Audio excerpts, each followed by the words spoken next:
Mind wise பால்கம்பார். So எனக்கு video வந்துட்டு எடுக்கணுமா வேண்டாமா அல்லது போடலாமா வேணாமாங்கிற ஐடியாவே சுத்தமா இல்லை. ஆல்ரெடி நிறைய இந்த வீடியோ எடுக்கணும்னு சொல்லிட்டு ஆர்என்டி நிறைய பண்ணிட்டேன். How I felt about this whole situation, how this would trigger world war 3, இதனால இந்தியன் எக்கானமி எப்படி டேமேஜ் ஆகும், ஆல்ரெடி யூஎஸ் அண்ட் சைனா கூட இது எப்படி கனெக்ட் ஆகும், how BJP would gain from it. But இந்த ஈவெண்ட்டை தாண்டி ஒரு சில விஷயங்கள் வந்து எனக்கு வந்துட்டு டிஸ்டர்பிங்கா இருக்கு. ஸோ அதை மட்டும் நான் வந்துட்டு பேசலான் இருக்கேன். ஆக்சுவலா இந்த வீடியோ வந்துட்டு நான் வந்துட்டு கைஃபை தான் பண்ண சொன்னேன். It's gun anime, also another admin of this channel, என்னோட பெஸ்ட் ஃப்ரெண்ட். இந்த சேனல் நிறைய வீடியோஸ் அவன் தான் எடிட் பண்ணியிருப்பான், உங்களுக்கு தெரியலன்னா சொல்றேன். அவனை பேச சொன்னப்போ ஹி வாஸ் அன்கம்ஃபர்டபுள். எனக்கு எப்படி இருந்துச்சுன்னா, உன் கம்யூனிட்டிக்கு அகேன்ஸ்டா டார்கெட் பண்ணி ஒன்று நடக்குது, அதுக்கு நீ தான் வாய்ஸ் அவுட் பண்ணணும் அப்படிங்கிற மாதிரி நான் சொன்னேன். ஆனா he was uncomfortable. He didn't feel to do it. சரி நானே பண்றேன் அப்படின்னு சொல்லிட்டு started doing R&D. R&D பண்றப்போ எனக்கே அன்கம்ஃபர்டபுளா இருக்கு. அவ்வளோ மிஸ்இன்ஃபர்மேஷன்ஸ் அண்ட் இது வந்துட்டு ஸ்ப்ரெட் ஆயிருக்கு. ஒரு மாதிரி மென்டலி ஸ்ட்ரெஸ்டா இருக்கிற மாதிரி இருக்கு அந்த R&D பண்ணதுனாலயே. ஸோ அவுட் ஆஃப் 26ல ஒருத்தர் வந்துட்டு முஸ்லீம் அந்த அட்டாக்ல இறந்தது, Syed Ahmed, who is an horse rider. He tried to save them from the terrorist. He also got killed in a cocktail. ஆனா இத வந்து யாருமே வெளியே பேச மாட்டேங்கிறாங்க. அதை எப்படி மாத்துறாங்க அப்படின்னா, முஸ்லிம்ஸா இல்லையான்னு செக் பண்ணாங்க, அதுக்கப்புறம் தேவர் கில்ட் அப்படிங்கிற மாதிரி மாத்துறாங்க. I don't know what they gain from it.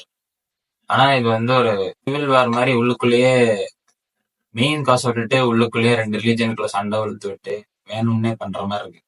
Imagine all this access to the internet and you get still misinformed about the whole situation.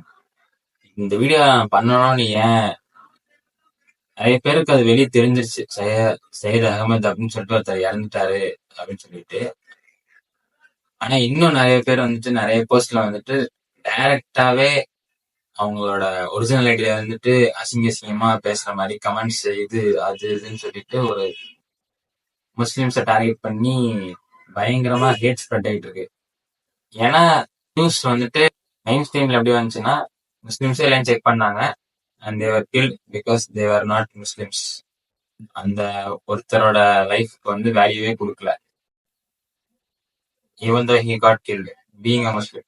இந்த மீடியா வந்து இந்த ட்ராஜடியை வந்துட்டு ஒரு ஹெட்லைன்ஸ்க்காக ஒரு டர்ன் டு ஹேட்டா மாத்துறாங்க. இது நம்புறது, இன்ஃபுளுன்ஸ் ஆகுறது எத்தனை பேர்னு ஐடியாவே இல்லை. அத்தனை கோடி பேர் நம்புறாங்க இதை. Terrorist is and terrorist. அவனுக்கு எதுக்கு முஸ்லீம் டெரரிஸ்ட் அப்படின்னு சொல்லிட்டு பிராண்ட் பண்ணணும்? ஏன் வந்து நம்ம பொதுவா இங்க உள்நாட்டுல நடக்கிற கொலைகளே நிறைய நடக்குது, ஆனா அதுக்கு முன்னாடிலாம் பிராண்ட் பண்றது இல்லை. ஒரு டெரரிஸ்ட்னு வந்துட்டா ஏன் முஸ்லீம் டெரரிஸ்ட் அப்படின்னு சொல்லிட்டு பிராண்டிங் பண்ணி அதை ஒரு ஹெட்லைனா மாத்தி அதை பெருசாக்குறாங்களே தவிர, கில்லர் இஸ் அ கில்லர், அவங்க தப்பு, மாப் இஸ் அ மாப், அந்த மாதிரி ஏன் கொண்டு போகாம ஒரு ரிலீஜன் பேஸ்டா கொண்டு போறாங்கன்னு எனக்கு தெரியல.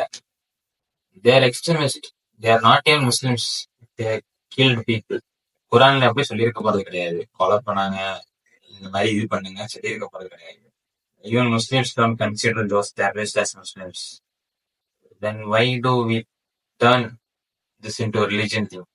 ரெஸ்பான்சிபிள் ஜேர்னலிசம் வந்து நம்ம வந்து கொஸ்டின் பண்றதே இல்லைன்னு நினைக்கிறேன் நம்ம நாட்டுல. சும்மா அவனுக்கு இஷ்டத்துக்கு என்னத்தையும் அவனை போட்டு விட்டுறாங்க. ஏன்னா இந்த டெரரிஸ்ட் அட்டாக்கோட தேர் மோர் ஃபார்வர்ஸ். இந்த ட்ராஜடிக்கு மட்டும் ரெஸ்பான்சிபிள் இல்லை, அவங்க வந்து டெரரிஸ்டோட பயங்கரமான ஹேட்டை பரப்புறதுக்கு ரெஸ்பான்சிபிளா இருக்காங்க. இதுல என்ன கொடுமைனா, இந்த சையத் அகமது அப்படிங்கிற ஒருத்தர் இருக்காருல்ல, அவர் வந்துட்டு அவருமே ஒரு டெரரிஸ்ட். ஆனா ஒரு சாக்ரிஃபைஷியல் டெத், கெட்ட பேர் வரக்கூடாதுன்னு அவங்களே கொண்டுட்டாங்க அப்படின்னு நம்புறதுக்கு ஒரு proof. No meaning to life, no empathy, just blind hate towards certain people. அப்படியே ஆழமா அவங்க மனசுல வந்துட்டு முஸ்லிம்ஸ்னாலே கெட்டவங்க அப்படிங்கிற மாதிரி பதிஞ்சிருச்சு. ஒரு 2 வீக்ஸ் முன்னாடி ஹாப்பி ரம்ஜான் சொல்லியிருப்பாங்க, பிரியாணி தரான்னு சொல்லியிருப்பாங்க. ஆனா இந்த இன்சிடென்ட்டுக்கு அப்புறம் ஒரு 2 ஸ்டெப்ஸ் பேக் எடுத்து வச்சு பேசுற மாதிரி பேசுவாங்க. இதெல்லாம் எதுக்கு? Cause of the terrorist, cause of the media. கூட இருக்கிற முஸ்லிம்ஸை வந்துட்டு நிறைய பேர் நீங்க வந்து இன்செக்யூரா ஃபீல் பண்ண வச்சுட்டு இருக்கீங்க. கைஃபை வீடியோ பண்ண சொன்னப்போ அவன் பண்ண விரும்பல. ஆனா ஒன்னு சொல்லிக்க சொன்னான்.